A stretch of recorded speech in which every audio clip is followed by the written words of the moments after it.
The dip shift process is a mindfulness practice that helps you develop your ability to recognize, interrupt, and disengage from disabling thoughts so you can redirect your attention whenever and wherever you want. There are 3 steps. I call them NIP. Notice a dip in mood, identify contributing factors, and then pivot or shift out of that disabling neural loop.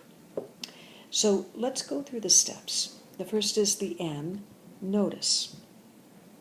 Notice what you're feeling right now. Sad, mad, scared, lonely, hurt, worthless, guilty. You'll notice over time that you start hearing the same words. What am I feeling? Feeling hopeless, or feeling despair, whatever it is. You want to just kind of note, that's despair. This is the feeling of sadness again. Then what am I thinking? What kind of mental loops am I getting into when I feel this way in my body? I feel anxious and I start thinking, how long is this going to last? And then if this doesn't go away, what's going to happen to me? And then what if I get worse? And then what if I can't go to the wedding? And on and on and on. So you want to catch it really fast. So as soon as you notice it, what am I thinking? What am I feeling? What physical symptoms tell me that I'm distressed? I've got that feeling in my stomach again, or my chest is pounding, or I'm feeling these little brain zaps, or I feel like a trapped animal. So you want to recognize kind of your first signature moves that let you know you're falling into a dip. And if you think of a dip as kind of a cycle, or a spiral, or a loop, I like to think of it kind of like you plug in Christmas lights. One symptom leads to the next, to the next, to the next, to the next, and pretty soon the whole loop is going. So then you notice what you're feeling, what you're thinking, what symptoms you're having in your body, and then what are you tempted to do in response. So if you start feeling this way and what you're tempted to do is go online, for example, as many people who are anxious or depressed do, and go through to find people who are having the same symptoms or the same side effects from medication, or read horror stories about people who started out feeling one thing and then it escalated, and the next thing you know they had to have their brain removed. So you want to de-escalate and not give in to that urge to go right to the internet to do this thing, or to binge on whatever it might be, or to drink alcohol, or to go back to bed only to wake up with the loop going in your head. So the next step 2 in this nip it in the bud, nip, N, notice, I, identify contributing factors, and P, pivot or shift. Identify contributing factors. Ask yourself, how did I get here?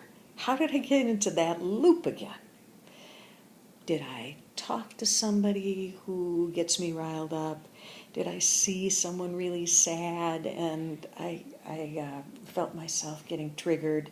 Triggered just means you notice that whoosh feeling that kind of takes you down or makes you super anxious.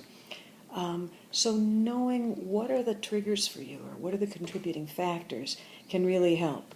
What are the slippery people, places, things, activities, substances that make you feel more vulnerable and lead to your wanting to kind of scratch the rash that is a low mood, rather than leaving it alone, so that it doesn't get worse. The P is the 3rd step in the NIP dip shifting process, and that is what I call the pivot.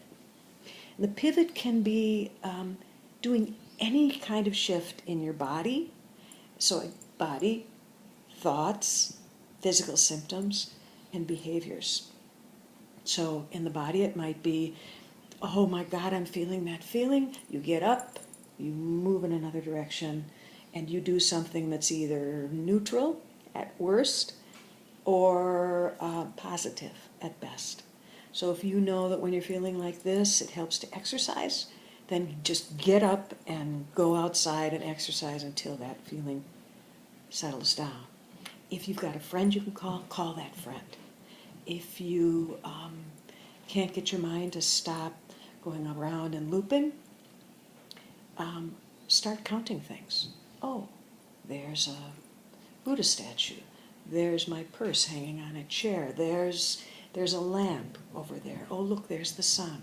And what you're doing really is when your mind is not very flexible, you just force it by looking at something different, by getting your body into a different mode, by changing the tempo or the height of your body. If you're sinking down, you might want to just do something completely different, because what you're trying to do is sort of break up that neural loop in your body or neural pattern in your body.